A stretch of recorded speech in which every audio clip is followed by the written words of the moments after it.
Bismillahirrahmanirrahim. Qolal musannifu rahimahullahu ta'ala wa nafa'ana bi ulumihi amin ya Allah ya rabbal alamin. Tiris di dieu mah tiris jadi ingsurkan bae ya.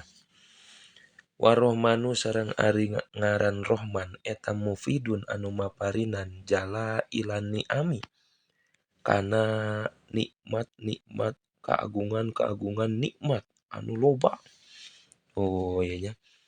Warohimu sareng ari rohim eta mufidun anu maparinan itu rohim teh dako ikoha kana lembut-lembutna lemes-lemesna itu nikmat.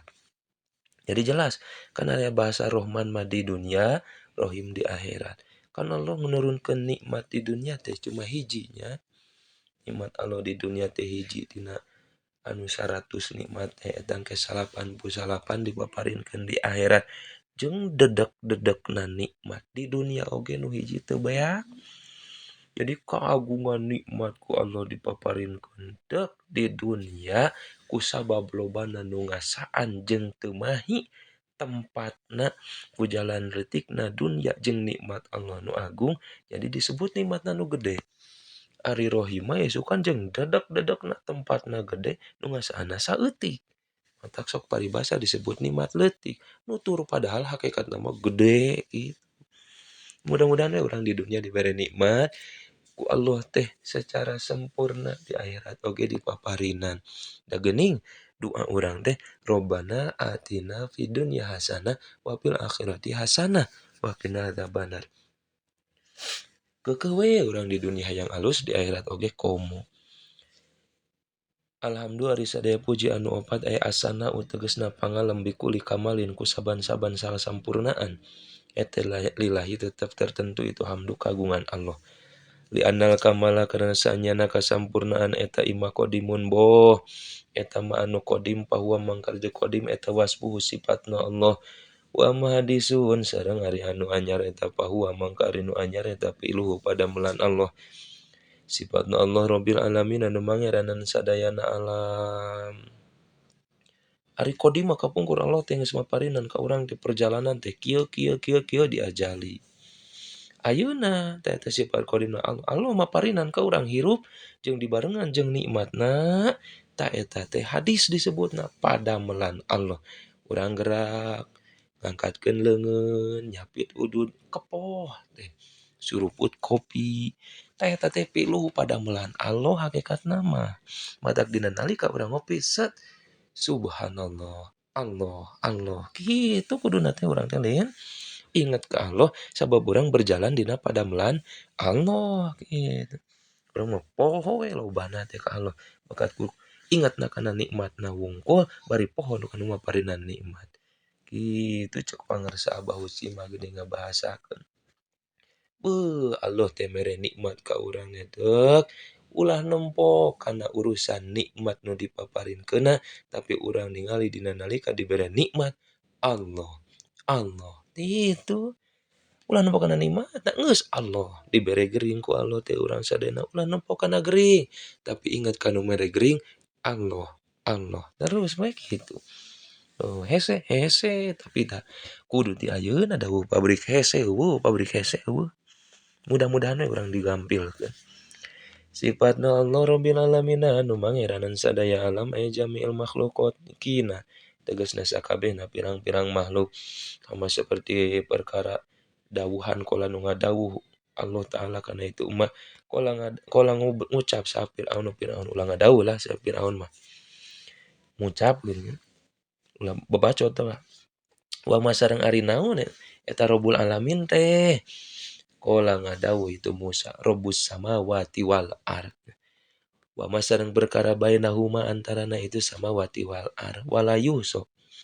Sareng moal bisa ngitung ada dal alamina kana bilanganna sakabeh alam sa ada ahadun hiji oge illallahu taala nging Gusti Allah taala. Wa mayalamu sareng moal anu nyaho itu ahad junuda rabbika kana tentara-tentarana dat Allah saha ilahu angin Gusti Allah. Itu kadinya kita paina teh. Hadari ya eta muktabisun anu meunang nyokot minal Fatihah tina Fatihah. Pala abdolah maka moal aya nu leuwih utama minhu tina itu. Minhu tibatan itu alhamdulillah, ya kan alhamdulillah. Moal aya nu leuwih unggul tibatan alhamdulillah. Min ta'limillahi tina nguningakeun Allah Ta'ala.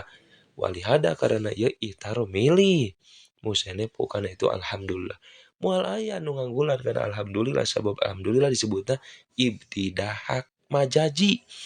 Nyaeta sanggeusna ibtidah hakiki nyaeta bismillah gitu.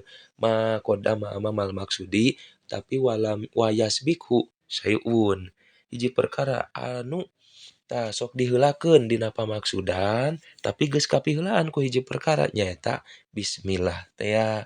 Nya alhamdulillah teh termasuk ieu pala abdolah teh aya pangabdolna.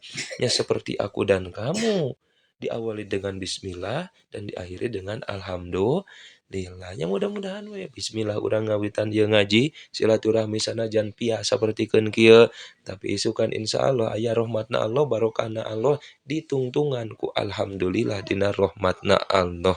Amin ya Allah ya rabbal alamin. Ulah eureun matak silaturahmi euy. Terus we kajian teu ngaji oge dan niatna ngaji bisi bisi teh mah anu ngawurukanna keur aya halangan, keun bae na grup mah urang babarengan bae terus. Insyaallah ke kaharep sanajan saeutik-saeutik tapi aya dina kabarokahan Allah. Kitu silaturahmi mah kudu jalan. Wa asyhadu sareng nyaksian kuring teh aya ukiru tegasna mah ngucapkeun kuring teh iqrar wa usaddiqu sareng ngabenerkeun kuring an kana saenyana kalakuan jeung tingkah. Aya annahu tegasna saenyana kalakuan jeung tingkah. Aya annahu tegasna mah saenyana kalakuan jeung tingkah aya alhalu tegasna mah tingkah wasanu sareng kalakuan. Wasanu sareng kalakuan. Eta la ilaha teh di hak dari pangeran nu hak diibadahan eta maujud aya la ma'budah tegasna mah teu aya nu biasa diibadahan eta maujud bihakin kalawan sabenerna mumkinin anu mungkin nu kongangnya ilallahu angin Gusti Allah. Wadahu barina nyorangan Allah au munfaridan tegasna nu nyorangan pidati dina datna Allah. Wasifatihi sareng dina sifatna Allah wa af'alihi sareng dina pirang-pirang padamelan Allah. La syarika nu teu aya ngarejengan eta maujud aya la musyarika. Tegasna mah teu nu ngarejengan ta maujud lahu itu Allah fi dalika dina itu datihi wa sifatihi wa af'alihi. Wa asyhadu sareng nyaksian kuring anna sayyidana sanyana Gusti urang sadayana Muhammadan. Tegasna mah Kanjeng Nabi Muhammad sallallahu alaihi wasallam eta abduhu abdina Allah Ta'ala. Wa fil wasfi sareng di eta tetep dina nyipatan bil ubudiyati ku ngaabidan ku ngabdian eta isyaratun iji isyarah ilal khudu'i kana handap asorna wa tawaddu'i sareng tawadu wa ta'abudi sareng kumaula sifat kaabidannya al munasibi anu mandesan lima kumihi kana darajatna Kanjeng Nabi Muhammad sallallahu alaihi wasallam.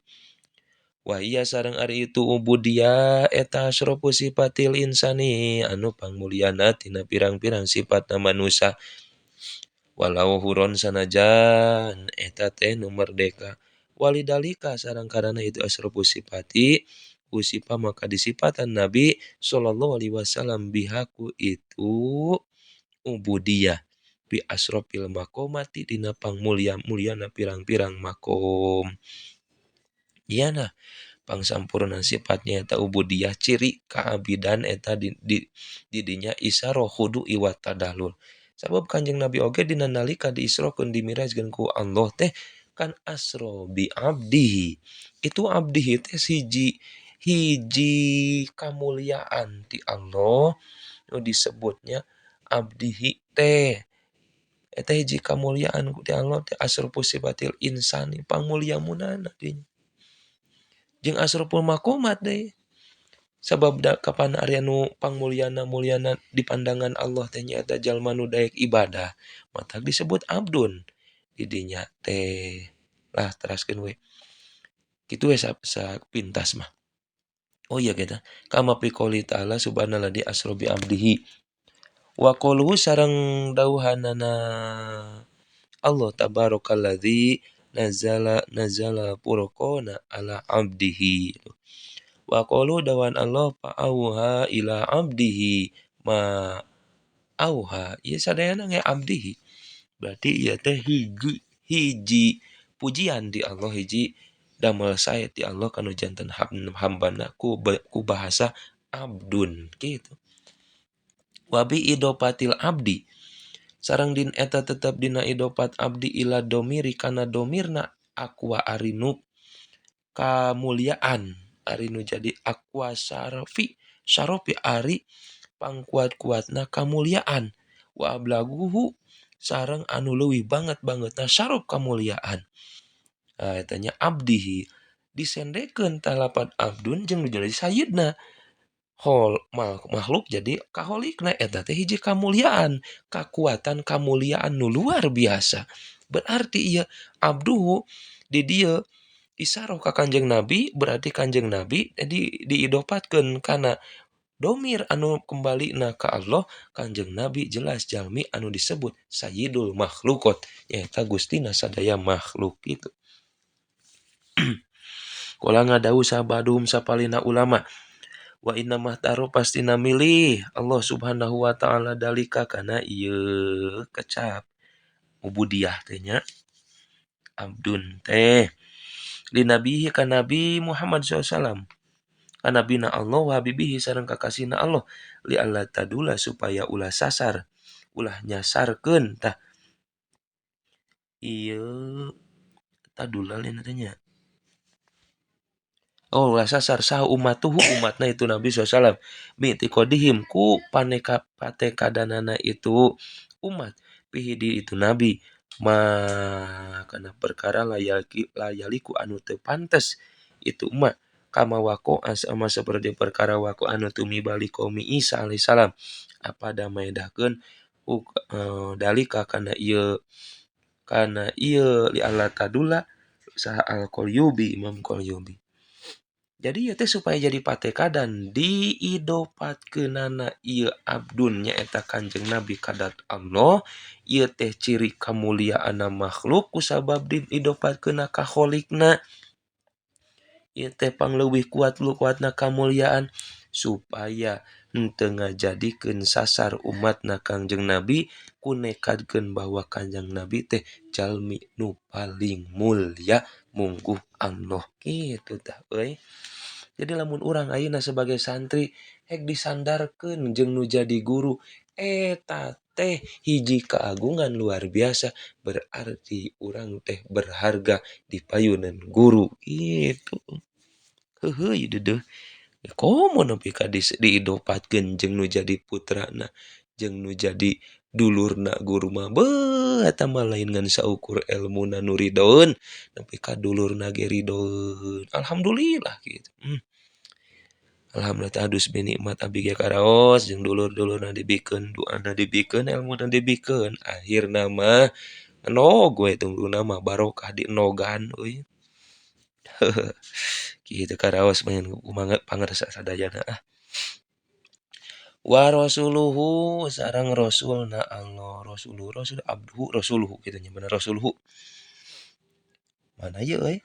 Risalatan kana risalatan jadi utusan amatan anu umum, risalatun tegasna mah utusan amatun anu umum pi zamani dina zaman wal makani jeung tempat li zamanil kholi kasakabehna makhluk. Lain ngan saukur di zaman makhluk eta kasakabehna makhluk Kanjeng Nabi mah. Walali sareng ka keluarga Nabi lala mudah-mudahan saal musonib aroda ngarsakeun harapkeun ieu musonib teh bihim ku itu ali teh mutlaqul aqarib. Mutlak ngabahasakeunna teh ku pirang-pirang korobat. Auman atawa jalma taharuma anu narima haram si iman teh alai tahrumu nu haram alai ka si iman non az-zakatu zakat. Jadi ali di dieu teh ali makom zakat. Jadi mutlak aqarib ali makom zakat. Hai sudakaro supaya nutur musonib atabiina katabiin ba'da dalika dina sangeusna ieu ahli. Jadi ahli di dieu makom zakat saur musonib teh nya jalma nu haram narima zakat. Banu Hasyim jeung Banu Muthalib kan ahli teh aya seueur ahli makom zakat, ahli makom doa, makom madah, makom doa mah kulu mukminin. Takiyin setiap jalma nu iman anu takwa. Lamun ali makom 2 mah kullu mukminin walau asian sanajan anu berdosa. Kunaon tadi disebut di ali makom non mutlak akorib dengan umumkan kana ali makom 2 sabab rek nutur musannif engke dina tabiin gitu. Wasobi sareng ka para sahabat Nabi bipati sodi kalawan patasod waya jujur menang kasruha sod soh bihi sih bihi gitu. Wasohabi sareng ari sohabi eta kullu muslimin. Tiap-tiap jalma nu Islam laku anu papendak itu kulun annabiyakan Nabi Muhammad sallallahu alaihi wasallam walau dan sanajan sakedeung oge nu penting panggih eta teh disebut sahabat. Wa tabi'ina sareng para tabi'in aya lahum tegasna itu tabi'in teh walau pil imani sanajan dina iman pakot. Teu pernah ngimpean urang teh, teu pernah panggih iman wungkul termasukna tabi'in. Padahal maka asup usatul mukminin. Cuman nu maksiat di jalma nu iman. Termasuk tah euy nu turut ka Kanjeng Nabi urang. Nu terkadang urang sok maksiat teu karasa tapi iman ka Kanjeng Nabi. Insyaallah mustaqun bi ikhwani. Kanjeng Nabi tetep nu ngarindukeun ka urang sadayana. Teu pernah penak jeung Kanjeng Nabi tapi yu'minu Nabi ngimankeun ka Kanjeng Nabi. Wa qasdu sareng ari pamaksudan nu dimaksud mah biada takmim ku ieu nyurambahkeun ngumumkeun pid du'ai dina ngadua li annahu karana saenyana ieu takmim eta afdolu nu leuwih utama. Nya bener. Jadi mudah-mudahan musonif di dieu ngabahasakeun urang anu ngamalkeun kana ilmuna anu maca kana ilmuna termasuk jalma-jalma nu turut ka Kanjeng Nabi sehingga urang kenging syafaat Kanjeng Nabi. Ruwiya diriwayatkeun anna usahanya Nabi SAW doroba neungeul itu Nabi teman kabaman kana tak-takna jalma. Qala nu ngadawuh si iman ighfirli warhamni. Begitu aya jalma nu doa ighfirli Allahumma ighfirli ya Allah warhamni ya Allah ditepak ku Kanjeng Nabi teh. Nanaonan maneh teh ngadoa siga kitu. Sumakola tuluy ngadawuh Nabi lahu ka itu si jalma amim. Umumkeun atuh ku anjeun teh fi doa ka dina doa anjeun. Baina doa sarenya dina doana al khosi anu tangtu keur pribadi wal ami jeung umum keur umum kama baina sama iwal ar. Jadi mun ngadoa teh urang ulah keur soranganeun, doakeun keur sakabeh jalma jami'il mukminina wal mukminat wa muslimina wal muslimat. Doakeun ku urang teh kabeh. Di dieu ge dina pikari takol takdana ku Kanjeng Nabi. Ulah kitu maneh teh ngadoa teh umumkeun ngadoa ulah koret sabab doa nu pribadi jeung doa nu umum sapertikeun antara langit jeung bumi dina pada jauh kamuliaanna alus keneh doa nu umum dina harti mun ceuk guru kuring mah dibahasakeun sok anjeun teh laku lampah dina sifat anu umum maka bakal pribadi bakal kabawa kitu euy ciri urang husnul tawadud ilan nas nisful akli. Akli urang aya respek aya rasa simpati ka manusia itu mangrupakeun satengah tina kasampurnaan akal. Ulah ngadoakeun pribadi mudah-mudahan jadi urang sadayana ku ieu muqaddimah ditamatkeun ieu urang tiasa istiqomah tamat maos kana ieu kitab sehingga tiasa ngamalkeun salamina hidayah jeung taufik nempel ka urang sadayana. Amin ya Allah ya rabbal alamin. Waktunya ngopi. Wallahu a'lam bishawab.